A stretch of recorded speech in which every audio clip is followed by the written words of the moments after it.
लोकसभा चुनाव को लेकर सपा अध्यक्ष अखिलेश यादव ने अपनी पार्टी को यूपी में मजबूत करने के लिए खास रणनीति बनाई है। समाजवादी पार्टी अगले कुछ दिनों में यूपी में धार्मिक और सियासी नजरिए से महत्वपूर्ण शहरों में अब अपनी सियासी दांव लगाकर हिंदू वोटों में अपनी पकड़ बनाने की तैयारी कर रही है। लखीमपुर खीरी के बाद 14 जून को नैमिषारण्य से शुरू हुए समाजवादी पार्टी के जनसंपर्क अभियान की अगली कड़ी में अयोध्या, काशी और मथुरा जुड़ने वाला है।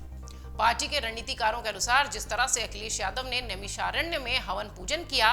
ठीक उसी तरह से अयोध्या में रामलला और काशी में बाबा विश्वनाथ में दर्शन के बाद भगवान कृष्ण की नगरी मथुरा में भी वो पूजन अर्चन के साथ सियासी बात आगे बढ़ाएंगे, ऐसी खबर है। समाजवादी पार्टी से जुड़े नेताओं का कहना है कि अगले कुछ दिनों में पार्टी की बैठकों और जनता से मिलने के कार्यक्रमों के तहत अखिलेश यादव अयोध्या, मथुरा और काशी में पहुंचने वाले हैं।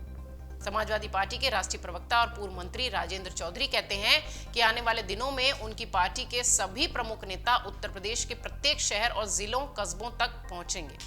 उनका यह भी कहना है कि धार्मिक शहरों के नाम पर भाजपा राजनीति करती है, जबकि समाजवादी पार्टी इस तरीके की राजनीति से दूर रहती है। समाजवादी पार्टी के नेताओं का मानना है कि धार्मिक नजरिए से जुड़े इन शहरों में जाकर समाजवादी पार्टी अपने कार्यकर्ताओं और नेताओं से न सिर्फ मुलाकात करेगी, बल्कि आगे की रणनीति की भी तैयारी करेगी। पार्टी से जुड़े एक वरिष्ठ नेता बताते हैं कि जिस तरह से उनकी पार्टी ने 90 दिनों के लिए एक बड़े जन अभियान की तैयारी की है, उसी के तहत इन सभी शहरों में जाकर पार्टी भारतीय जनता पार्टी के कामों की असलियत पब्लिक को बताएगी। नैमिषारण्य की शुरुआत में सपा ढूंढ रही थी कि सियासी फायदा कैसा हो। वहीं राजनीतिक विश्लेषकों का यह मानना है कि समाजवादी पार्टी की ओर से लखीमपुर के बाद नैमिषारण्य में शुरू किए गए जन अभियान को सियासी नजरिए से खारिज नहीं किया जा सकता।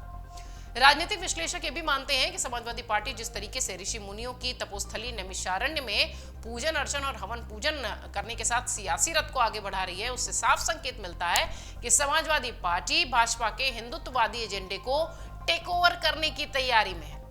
हालांकि समाजवादी पार्टी इसमें कितनी सफल होती है, ये तो आने वाले चुनाव के नतीजे बताएंगे, लेकिन पार्टी के रणनीतिकारों ने यह प्रयास जरूर शुरू कर दिया है, जो भाजपा के एजेंडे का प्रमुख हिस्सा है। समाजवादी पार्टी से जुड़े वरिष्ठ नेता भी ये मानते हैं कि बीते कुछ महीनों में जिस तरीके से पार्टी के ही कुछ बड़े नेताओं ने रामचरितमानस पर विवादित टिप्पणियां की हैं और पार्टी लाइन से हटकर सख्त एजेंडे को आगे बढ़ाना शुरू किया है, उससे बहुत हद तक पार्टी के भीतर ब्राह्मण नेताओं में नाराजगी है और उसे कंपनसेट करने की जरूरत है। धार्मिक मामलों पर टिप्पणियों से परहेज करके ही सपा को ऐसा लगता है कि उसकी नैया पार होगी।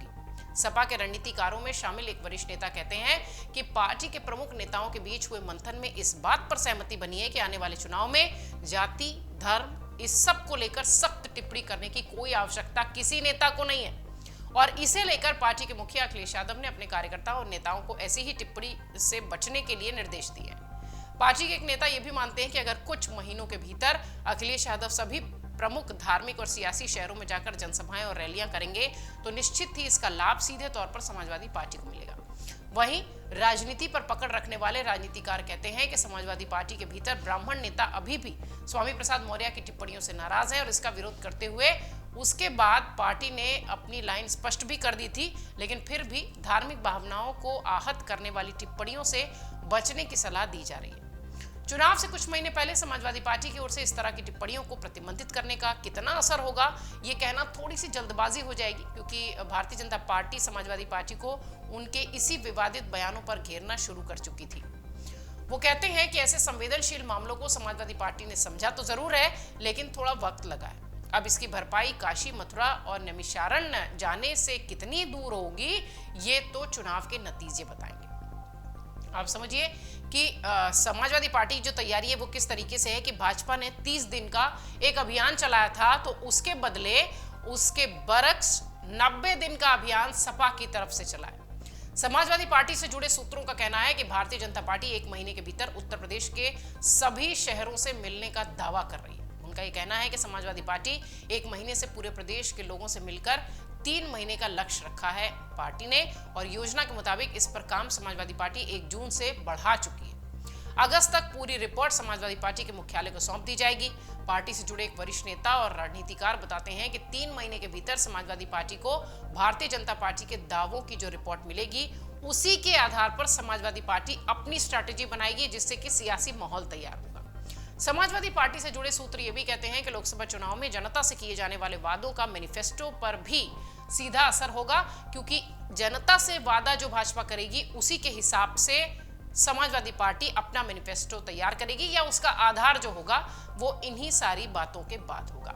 बहरहाल इन सब बातों के बीच हम ये कह सकते हैं कि समाजवादी पार्टी पूरी तरह से चुनावी मूड में है, और अखिलेश यादव जिस तरीके से अब धार्मिक स्थलों पर पूजन हवन करते दिखाई पड़ रहे हैं या पड़ेंगे आने वाले दिनों में, निश्चित तौर पर वो भाजपा के हिंदुत्व वाला जो मुद्दा है उसे टेक ओवर करने के प्रयास में है।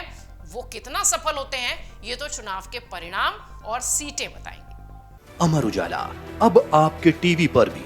अपने स्मार्ट टीवी पर YouTube पर सर्च करें अमर उजाला, चैनल सब्सक्राइब करें और देखें ताजा खबरें, वो भी HD क्वालिटी में। और हाँ, बेल आइकन दबाना ना भूलें ताकि हर खबर हो आपके घर। अमर उजाला, निष्पक्ष, निर्भीक, निरंतर।